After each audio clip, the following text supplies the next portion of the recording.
2002년 8월 동남아시아의 어느 국제공항.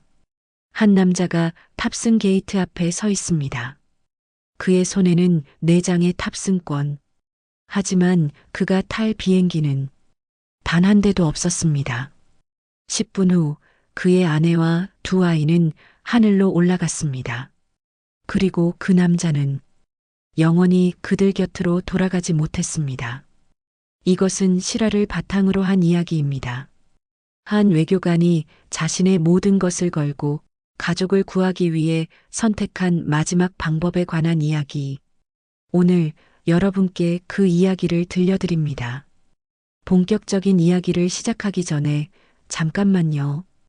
이 영상이 마음에 드신다면 구독 버튼과 좋아요 버튼을 눌러주세요. 여러분의 작은 클릭 하나가 저희에게는 큰 힘이 됩니다. 그리고 알림 설정까지 해두시면 앞으로 더 많은 감동적인 실화 이야기들을 놓치지 않고 보실 수 있습니다. 그럼 이제 본격적으로 이야기 속으로 들어가 볼까요? 본격적인 이야기를 시작하기 전에 잠깐만요. 이 영상이 마음에 드신다면 구독 버튼과 좋아요 버튼을 눌러주세요. 여러분의 작은 클릭 하나가 저희에게는 큰 힘이 됩니다. 그리고 알림 설정까지 해두시면 앞으로 더 많은 감동적인 실화 이야기들을 놓치지 않고 보실 수 있습니다. 그럼 이제 본격적으로 이야기 속으로 들어가 볼까요? 강민수 가명. 그는 전형적인 엘리트 외교관이었습니다. 명문대를 졸업하고 외교부 시험에 합격했으며 해외 공간에서 일하는 것을 자랑스럽게 여기는 사람. 하지만 그가 일하는 곳은 조금 특별했습니다. 폐쇄적인 체제, 감시와 통제가 일상인 나라. 그곳의 대사관에서 일한다는 것은 단순히 외교 업무를 한다는 의미를 넘어서는 것이었습니다. 매일 아침 7시 그는 대사관 청사에 들어섰습니다. 복도를 걸을 때마다 벽에 걸린 대형 초상화가 그를 내려다봤습니다. 회의실에서는 매주 월요일 학습 시간이라는 이름의 집회가 열렸습니다. 동지 여러분, 우리는 조국의 얼굴입니다. 해외에서 우리의 모든 행동은 곧 조국의 위상입니다. 그는 고개를 끄덕이며 앉아 있었습니다. 하지만 그의 눈은 점점 다른 곳을 보기 시작했습니다. 강민수는 대사관 재무 담당 직원이었습니다. 장부를 정리하고 예산을 관리하고 보고서를 작성하는 일. 겉으로는 평범한 행정 업무였지만 그가 다루는 숫자들 뒤에는 말할 수 없는 진실들이 숨어 있었습니다. 어느 날 그는 금고 속 파일 하나를 발견했습니다. 특별 예산 집행 내역서. 내용을 읽는 순간 그의 손이 떨렸습니다. 수백만 달러의 자금이 공식 외교 활동이라는 명목으로 사용됐지만 실제로는 고위 간부들의 개인 계좌로 흘러 들어가고 있었습니다. 명품 시계, 해외 부동산, 자녀들의 유학 비용, 모두 국가 예산으로 처리된 것들이었습니다. 그날 밤 그는 집에 돌아와 아내 윤서에게 말했습니다. 여보, 나 오늘 이상한 걸 봤어. 무슨 일인데? 대사관 돈이 이상하게 쓰이고 있더라고. 아내는 잠시 침묵했습니다. 그리고 조용히 말했습니다. 당신 그런 얘기 밖에서 하면 안 돼. 절대. 그는 알고 있었습니다. 이곳에서는 의심만으로도 사람이 사라질 수 있다는 것을. 하지만 그날 이후 그의 마음속에는 작은 균열이 생기기 시작했습니다. 나는 지금 무엇을 위해 일하고 있는가? 이 체제는 정말 옳은 것인가? 내 아이들이 이 시스템 속에서 자라야만 하는가? 질문들은 점점 더 커졌고 그의 밤은 점점 더 깊어졌습니다. 균열은 조용히 퍼져나갔습니다. 하지만 그 균열을 느낀 건 강민수 혼자만이 아니었습니다. 북한 대사관에는 보위부라는 특수 조직이 있습니다. 그들의 임무는 단순합니다. 대사관 직원들을 감시하고 체제에 대한 불만이나 이탈 조짐을 사전에 차단하는 것. 그리고 강민수는 이미 그들의 레이더에 포착되어 있었습니다. 어느 날 오후 그는 대사관 복도에서 낯선 남자와 마주쳤습니다. 강동무, 요즘 많이 바쁜 것 같던데? 아, 예, 연말 결산 준비 중이라서요. 고생이 많네. 그런데 말이야. 남자는 한 발짝 다가서며 낮은 목소리로 말했습니다. 요즘 서류 정리하다가 이상한 거 발견한 적 없나? 우리 대사관도 사람 사는 곳이니까 뭐 실수도 있을 수 있잖아. 강민수의 등줄기에 식은땀이 흘렀습니다. 아니요, 별다른 건 없었습니다. 그래, 그럼 다행이네. 혹시 뭐 이상한 거 발견하면 바로 보고하게. 남자는 미소를 지으며 지나갔습니다. 하지만 그 미소는 경고였습니다. 그날 밤 강민수는 집에 돌아와 창문을 내다봤습니다. 거리 건너편 검은색 승용차 한 대가 멈춰 있었습니다.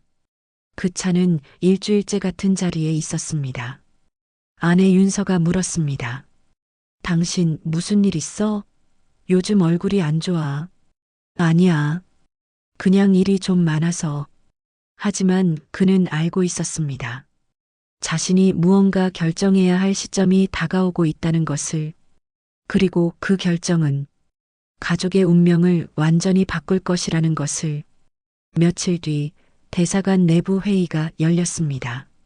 주제는 체제 이탈 방지 교육. 대사는 엄숙한 표정으로 말했습니다. 최근 일부 해외 공간에서 이탈 사례가 발생했습니다. 이는 우리 모두에게 경종을 울리는 일입니다. 여러분 명심하십시오. 우리는 조국을 대표하는 사람들입니다. 만약 누군가 배신한다면 그 사람뿐 아니라 그 가족까지도 책임을 져야 합니다. 회의실은 무거운 침묵에 잠겼습니다. 강민수는 고개를 숙인 채 앉아 있었지만 그의 마음속에서는 결정이 내려지고 있었습니다. 이곳에서 벗어나야 한다. 내 아이들이 이런 두려움 속에서 자라게 할 수는 없다. 그날 밤 그는 아내에게 처음으로 진실을 털어놓았습니다. 윤서야, 우리 이곳을 떠나야 할 것 같아. 아내는 놀란 표정으로 그를 바라봤습니다. 무슨 소리야? 탈출을 말하는 거야? 그래. 이대로는 우리 아이들에게 미래가 없어. 하지만 우리 가족들은, 평양에 있는 부모님들은. 강민수는 고통스러운 표정으로 고개를 끄덕였습니다. 알아. 그게 가장 괴로워.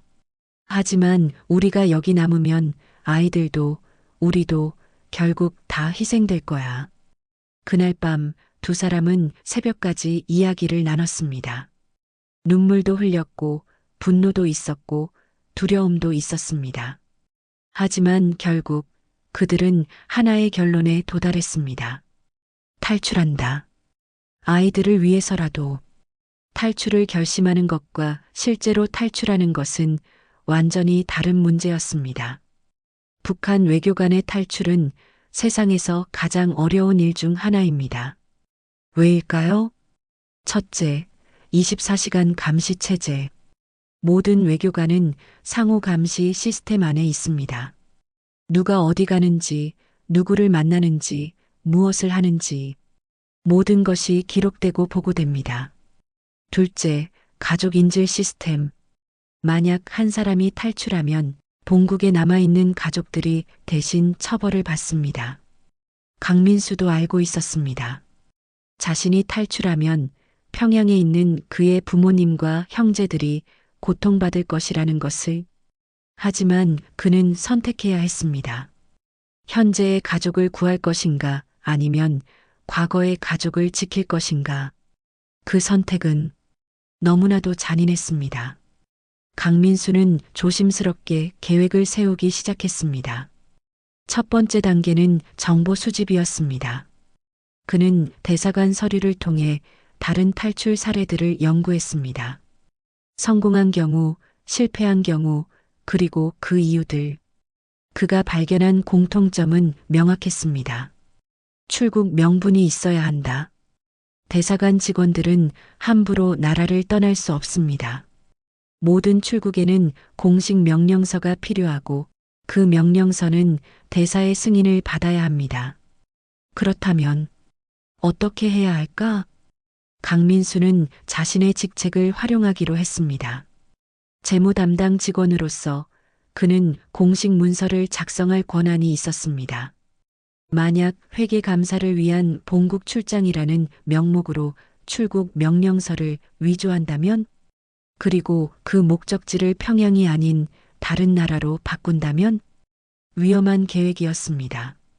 한 번의 실수도 용납되지 않는 계획. 하지만 그에게는 다른 선택지가 없었습니다. 두 번째 단계는 타이밍이었습니다. 언제 떠나야 가장 의심을 덜 받을 수 있을까? 그는 달력을 보며 고민했습니다. 그리고 한 가지 발견했습니다. 매년 9월 대사관에서는 대규모 행사가 열립니다. 건국기념일 행사. 그 시기에는 많은 사람들이 분주하게 움직이고 서류 처리도 평소보다 느슨해집니다. 바로 그때다. 세 번째 단계는 가장 어려운 부분이었습니다. 아내와 아이들을 어떻게 함께 데려갈 것인가? 보통의 경우 외교관 가족은 함께 출국할 수 없습니다. 특히 아이들이 있는 경우 더욱 까다로운 절차를 거쳐야 합니다. 하지만 강민수는 한 가지 허점을 발견했습니다. 의료 목적의 긴급 출국. 만약 아이가 급하게 치료를 받아야 한다면 가족 동반 출국이 가능할 수도 있다는 것. 물론 이것도 위조해야 했습니다. 의료 진단서, 병원 추천서, 그리고 긴급 출국 요청서, 모든 서류를 완벽하게 만들어야 했습니다. 강민수는 밤마다 책상에 앉아 서류를 만들었습니다. 타자기를 두드리는 소리가 조용한 밤을 깼습니다.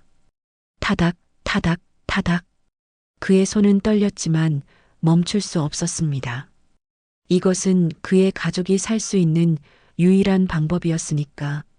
마침내 모든 서류가 준비되었습니다. 가짜 출장 명령서, 가짜 의료 진단서, 그리고 진짜 비행기표. 목적지는 스웨덴 스톡홀름. 그곳은 북한과 외교 관계가 있으면서도 난민 보호에 적극적인 나라였습니다. 강민수는 아내에게 말했습니다. 2주 후야. 그날이 우리의 마지막 기회가 될 거야. 정말 할 수 있을까? 해야 해. 우리에게 다른 선택은 없어. 그들은 서로를 꼭 껴안았습니다. 그리고 각자 마음속으로 기도했습니다. 제발 성공하게 해주세요. 드디어 그날이 왔습니다. 2002년 9월 15일 일요일 아침, 강민수는 평소보다 일찍 일어났습니다. 창밖을 보니 하늘은 맑았습니다. 좋은 징조일까, 나쁜 징조일까? 그는 조용히 옷을 입었습니다. 평소처럼 보이려고 노력했지만 그의 손은 계속 떨렸습니다. 아내 윤서도 일찍 일어나 짐을 챙기고 있었습니다. 많이 가져가면 안 돼. 의심받을 수 있어. 알아. 최소한만 챙길게. 두 아이는 아직 잠들어 있었습니다. 7살 딸 지혜와 5살 아들 준호. 그들은 자신들이 곧 어떤 여행을 떠나게 될지 전혀 몰랐습니다. 오전 9시 강민수는 대사관에 전화를 걸었습니다. 네, 저 강민수입니다. 오늘 출장 준비 때문에 오후에 들어가도 될까요? 출장? 무슨 출장? 아, 회계감사건으로 본부 출장 명령이 내려왔습니다. 서류는 어제 제출했고요.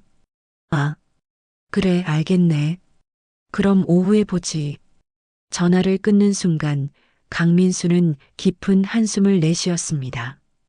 첫 번째 관문 통과. 오전 11시 그들은 조용히 집을 나섰습니다. 가방은 단 2개. 그리고 아이들의 손. 아빠, 우리 어디가? 엄마가 비행기 타러 간대? 응, 맞아. 잠깐 여행 가는 거야. 야호. 나 비행기 처음 타는 거야. 아이들은 신이 나 있었습니다. 하지만 부모의 얼굴은 창백했습니다. 공항까지는 택시를 탔습니다.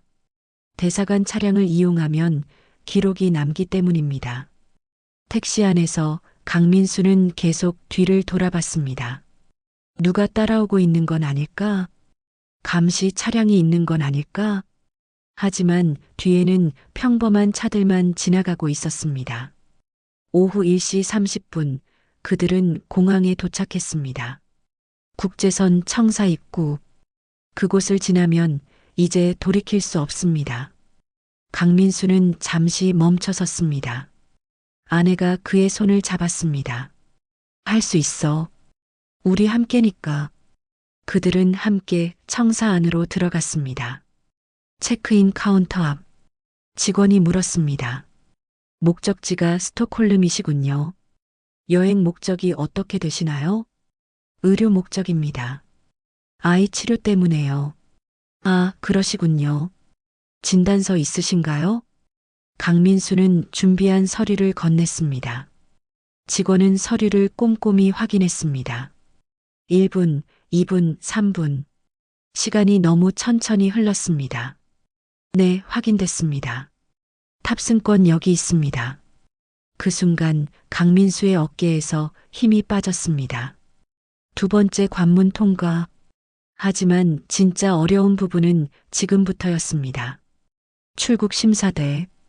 그곳에는 보안 요원들이 서 있었습니다. 그리고 그중 한 명은 강민수가 아는 얼굴이었습니다. 대사관 보위부 직원. 왜 저 사람이 여기 있는 거지? 심장이 미친 듯이 뛰기 시작했습니다. 출국 심사대 앞. 강민수의 가족은 줄을 서서 기다리고 있었습니다. 앞에는 6팀의 승객들. 그들이 지나가는 동안 강민수는 계속 앞을 주시했습니다. 보위부 요원은 여전히 그곳에 서 있었습니다. 혹시 나를 기다리고 있는 건 아닐까? 벌써 계획이 발각된 건 아닐까? 온갖 생각이 머릿속을 스쳤습니다. 아내 윤서가 작은 목소리로 물었습니다. 당신, 저 사람 아는 사람 아니야? 응, 대사관 직원이야. 그럼 어떡해? 우리 들킬 수도 있어. 아니야. 아직 우린 아무것도 안 했어. 침착하자. 하지만 그의 목소리도 떨리고 있었습니다. 드디어 그들의 차례가 왔습니다. 심사관이 여권을 받아들었습니다. 출국 목적이 무엇입니까? 자녀 의료 치료입니다. 진단서 보여주세요. 강민수는 서류를 건넸습니다. 심사관은 서류를 읽기 시작했습니다. 1초, 2초, 3초. 그때였습니다. 뒤에서 들려온 목소리. 강동무. 보위부 요원이 다가오고 있었습니다. 강민수의 온몸이 굳어졌습니다. 아, 최동무. 여기는 무슨 일로? 나 특별 근무 나왔지. 건국절 기간이라 경계가 강화됐거든. 요원은 강민수의 가족을 보며 물었습니다. 가족들이랑 어디 가는 거야? 아이 치료 때문에 스웨덴 가는 길입니다. 스웨덴? 급한 일인가? 네. 담당 의사가 해외 치료를 권했습니다. 요원은 의심스러운 눈빛으로 그를 바라봤습니다. 그래. 근데 이거 대사 승인은 받은 거지? 당연하죠. 출장 명령서도 있고요. 출장 명령서? 보자. 강민수는 가방에서 위조한 서류를 꺼냈습니다. 손이 떨렸지만 최대한 침착하게 행동했습니다. 요원은 서류를 받아들고 꼼꼼히 읽기 시작했습니다. 시간이 멈춘 것 같았습니다. 주변의 모든 소리가 사라지고 오직 서류 넘기는 소리만 들렸습니다. 바스락 바스락. 이상한데? 강민수의 심장이 멈추는 것 같았습니다. 뭐가 이상합니까? 이 도장 2번 찍혀 있네. 아, 그거요? 재출력하면서 실수로 2번 찍혔습니다. 그래. 그럼 원본은? 원본은 대사관 사무실에 있습니다. 요원은 여전히 의심스러운 표정이었습니다. 그때 공항 방송이 울려 퍼졌습니다.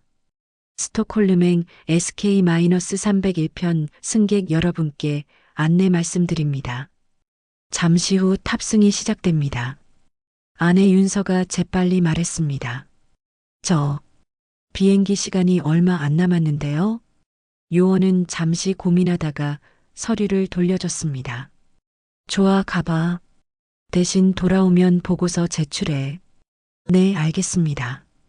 강민수는 서류를 받아들고 재빨리 심사대를 통과했습니다. 뒤를 돌아보지 않았습니다. 아내의 손을 꼭 잡고 앞으로만 걸었습니다. 탑승 게이트까지는 100m, 80m, 60m. 그때 뒤에서 다시 소리가 들렸습니다. 강동무, 잠깐. 요원이 다시 부르고 있었습니다. 강민수는 멈춰 섰습니다. 끝났다. 들킨 거야. 하지만 돌아봤을 때 요원이 손에 들고 있던 것은 아이 인형 떨어뜨렸어. 딸 지혜의 작은 토끼 인형이었습니다. 아, 감사합니다. 강민수는 인형을 받아들고 다시 걸었습니다. 이번에는 뛰다시피 했습니다. 탑승 게이트를 통과하고 연결 통로를 지나 마침내 비행기 안으로 들어갔습니다. 좌석에 앉는 순간 강민수는 모든 힘이 빠지는 것을 느꼈습니다. 아내도 눈물을 흘리고 있었습니다.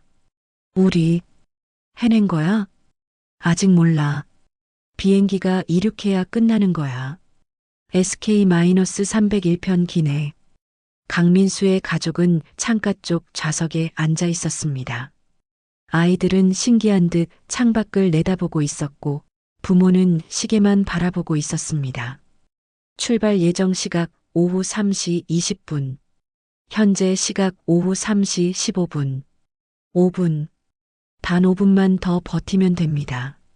기내 방송이 흘러나왔습니다. 승객 여러분, 안녕하십니까? 본 항공편은 잠시 후 출발할 예정입니다. 안전벨트를 착용해 주시기 바랍니다. 강민수는 안전벨트를 맸습니다. 하지만 그의 눈은 계속 창밖을 보고 있었습니다. 제발, 아무도 오지 마. 제발, 이대로 출발하게 해줘. 비행기 문이 천천히 닫히기 시작했습니다. 스르륵. 3시 18분. 엔진 소리가 커지기 시작했습니다. 우웅. 3시 19분. 비행기가 천천히 움직이기 시작했습니다. 그때 창밖에 차 한 대가 급하게 다가오는 것이 보였습니다. 검은색 승용차. 강민수의 얼굴이 창백해졌습니다. 저건 아내도 차를 보았습니다. 설마 차에서 두 사람이 내렸습니다. 보이부 요원들이었습니다. 그들은 공항 직원과 급하게 대화를 나누고 있었습니다. 그리고 비행기를 가리켰습니다. 안 돼. 안 돼. 강민수는 중얼거렸습니다. 비행기는 계속 움직이고 있었지만 아직 활주로에 진입하지 않았습니다. 만약 지금 멈춘다면 모든 것이 끝입니다. 공항 직원이 무전기를 들었습니다. 조종실과 연락을 취하는 것 같았습니다. 시간이 멈춘 것처럼 느려졌습니다. 1초, 2초, 3초. 그리고 비행기는 멈추지 않았습니다. 오히려 속도가 빨라졌습니다. 활주로에 진입한 것입니다. 요원들은 아직 땅에 서서 비행기를 바라보고 있었습니다. 하지만 이제 그들은 손을 쓸 수 없었습니다. 엔진 소리가 최고조에 달했습니다. 비행기가 가속을 시작했습니다. 50kmh, 100kmh, 150kmh. 그리고 앞바퀴가 땅에서 떨어졌습니다. 이륙. 강민수는 창밖을 내다봤습니다. 땅이 점점 멀어지고 있었습니다. 공항 건물들이 작아지고 차들이 장난감처럼 보이고 마침내 구름 속으로 들어갔습니다. 그 순간 강민수는 처음으로 눈물을 흘렸습니다. 소리 없이 조용히. 아내 윤서도 울고 있었습니다. 그들은 손을 꼭 잡았습니다. 우리 해냈어. 응, 해냈어. 아이들은 여전히 창밖을 보며 신기해하고 있었습니다. 엄마, 구름이다. 구름. 그래, 구름이야. 비행 시간은 약 11시간. 그 시간 동안 강민수는 한 번도 잠들지 못했습니다. 계속해서 생각했습니다. 평양에 있는 부모님은 어떻게 될까? 형제들은 괜찮을까? 우리 때문에 고통받지는 않을까? 죄책감과 안도감이 동시에 밀려왔습니다. 하지만 그는 알고 있었습니다. 이것이 유일한 선택이었다는 것을, 그리고 이제 돌아갈 수 없다는 것을. 2002년 9월 16일 새벽, 스톡홀름 아를란다 공항. 비행기가 착륙했습니다. 강민수의 가족은 입국 심사대 앞에 섰습니다. 심사관이 물었습니다. 방문 목적이 무엇입니까? 강민수는 잠시 망설이다가 대답했습니다. 망명을 신청하고 싶습니다. 심사관은 놀란 표정으로 그를 바라봤습니다. 잠시만 기다려주세요. 10분 뒤 스웨덴 이민국 직원이 나타났습니다. 그들은 강민수의 가족을 별도의 방으로 안내했습니다. 진정하세요. 당신들은 이제 안전합니다. 그 말을 듣는 순간 강민수는 그제야 모든 긴장이 풀렸습니다. 아내는 그의 어깨에 기대어 울었고 아이들은 피곤한 듯 잠들어 있었습니다. 다음 날부터 새로운 삶이 시작되었습니다. 스웨덴 정부는 그들에게 임시 거처를 제공했고 난민 신청 절차를 도왔습니다. 처음 몇 달은 힘들었습니다. 언어도 통하지 않았고 문화도 완전히 달랐습니다. 하지만 무엇보다 힘든 것은 평양에 남겨둔 가족들에 대한 죄책감이었습니다. 어느 날 강민수는 스웨덴 인권단체 직원에게 물었습니다. 제 가족들 괜찮을까요? 직원은 조심스럽게 대답했습니다. 솔직히 말씀드리면 아마도 처벌을 받았을 겁니다. 하지만 당신이 여기 남지 않았다면 당신의 아이들도 같은 시스템 속에서 자랐을 겁니다. 강민수는 고개를 숙였습니다. 그것이 현실이었습니다. 잔인하지만 피할 수 없는 현실. 시간이 흐르면서 그들은 조금씩 적응해 갔습니다. 아이들은 학교에 다니기 시작했고 아내는 스웨덴어를 배웠습니다. 강민수는 난민지원센터에서 일하며 다른 탈북자들을 돕기 시작했습니다. 제가 겪었던 일들을 다른 사람들은 겪지 않았으면 합니다. 그는 자신의 경험을 나누며 탈북을 준비하는 사람들에게 조언을 해줬습니다. 5년이 흘렀습니다. 2007년 강민수의 가족은 정식으로 스웨덴 시민권을 받았습니다. 그날 시민권 수여식에서 딸 지혜는 이렇게 말했습니다. 선생님, 저는 어릴 때 비행기를 탔던 기억이 나요. 그때 엄마 아빠가 많이 우셨어요. 이제는 알아요. 그게 무슨 의미였는지. 강민수는 딸을 꼭 안아주었습니다. 지혜야, 너는 자유롭게 자랄 수 있어. 그게 아빠가 원했던 전부야. 2024년 현재 강민수는 스톡홀름에서 작은 카페를 운영하고 있습니다. 가게 이름은 새로운 시작 NY BRJAEN. 그곳에는 종종 탈북자들이 찾아옵니다. 새로운 삶을 시작하는 사람들, 아직 적응하지 못한 사람들, 그리고 가족을 그리워하는 사람들. 강민수는 그들에게 커피를 내주며 말합니다. 처음에는 힘들어요. 저도 그랬으니까요. 하지만 시간이 지나면 당신도 여기가 집처럼 느껴질 거예요. 그의 딸 지혜는 대학에서 국제관계학을 전공하고 지금은 유엔 난민기구에서 일하고 있습니다.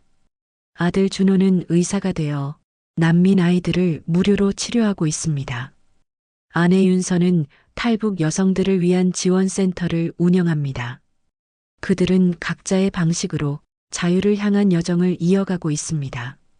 어느 날 한 젊은 탈북자가 카페에 찾아왔습니다. 사장님, 저도 가족을 평양에 두고 왔어요. 너무 죄책감이 들어서 매일 밤 꿈에 나타나요. 강민수는 조용히 그의 어깨에 손을 얹었습니다. 그 감정, 저도 압니다. 아마 평생 사라지지 않을 거예요. 하지만 그것 때문에 당신의 삶을 포기하면 안 됩니다. 당신이 여기서 잘 살아가는 것, 그것이 그들에 대한 최선의 대답일 수도 있어요. 젊은이는 고개를 끄덕였습니다. 강민수는 계속 말했습니다. 저는 매년 9월 15일이 되면 공항 근처에 가요. 그날을 잊지 않기 위해서죠. 그날은 제 가족의 새로운 생일이니까요. 카페 벽에는 오래된 사진 한 장이 걸려 있습니다. 2002년 스톡홀름 공항에서 찍은 가족 사진.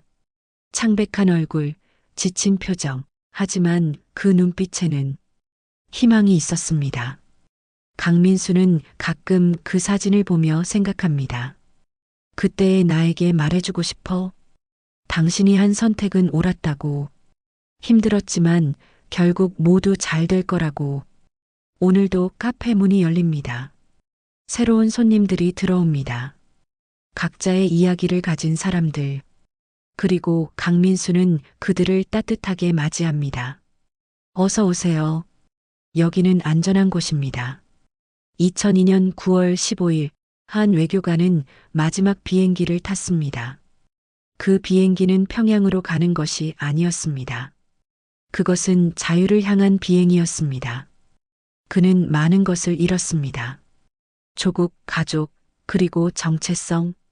하지만 그는 더 소중한 것을 지켰습니다. 자신의 아이들, 그리고 그들의 미래. 오늘날에도 세계 곳곳에서 비슷한 선택을 하는 사람들이 있습니다. 자유를 위해 모든 것을 거는 사람들. 그들의 이야기는 계속됩니다. 우리가 기억하는 한. 여러분, 오늘 이야기가 마음에 와닿으셨다면 구독과 좋아요, 그리고 알림 설정 부탁드립니다. 다음 영상에서도 더 감동적인 이야기로 찾아뵙겠습니다. 시청해주셔서 감사합니다.